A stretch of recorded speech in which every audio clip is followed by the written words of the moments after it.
akuriya Mikasa sisa nk'iyigaruye Christopher cyane. Yego.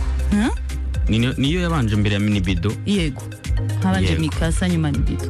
Nuko ajyana Minibido azana Pasadena, azana Volley. Nawuzemo nejo hari n'indirimbo yasohoye y'imishyashya yitwa Nzakomeza Nsinde. Yego. Nzakomeza Nsinde uze kwireba ifite na video nziza cyane, nayo ni nziza cyane. Indirimbo y'iki yaragarutse cyangwa yaratorotse? Ariko top. Ara ubwo ushobora gusanga none wagiye kugenda na none. Mani Martin yagiye muri Amerika, yagiye muri festival ya Ramjan. Nabonye n'agafoto yifotozanyije n'abana ba Ramjan na Ramjan. Yego.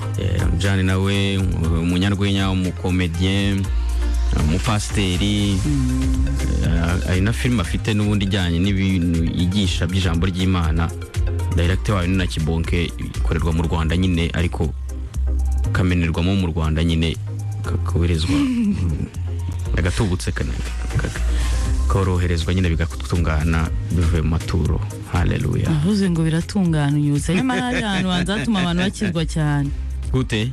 Muri Amerika urumva baramjane pasteri Nedi J Rwanda nawe yarakijijwe byahatari cyane. Wowe waba muri Riambeho ntukizwe? Riambeho bituma witekerezaho. Nakubwiye cyane nkigeramo hariya navuze nturetse Mungu tu niwe wenyine ushobora guhumyiza imbeho kuko aho ngira ngo ubushyuhe bwinshi nibwo bwatuma ukizwa uti ijoro riramanutse. Niba ari uko nguko bimera gushyuha ubwo umuriro utazima mbabarira. Iyo ushyushye umutwe urashyuha ugashyushya n'ibindi bice byose by'umubiri, ukaba ushobora no kuba wakwishora mu byaha utatekereza kubera ko yaba ari arukaro icyaka kirakwica, yaba ari n'ikindi cyaka nacyo kikongera kikakwica, buri kintu cyose kabisa. Mu cyaka kirakwica ngo n'ikindi cyaka kikakwica, rusireka dushyiremo imuru mbabarira. 102.3 Kiss FM.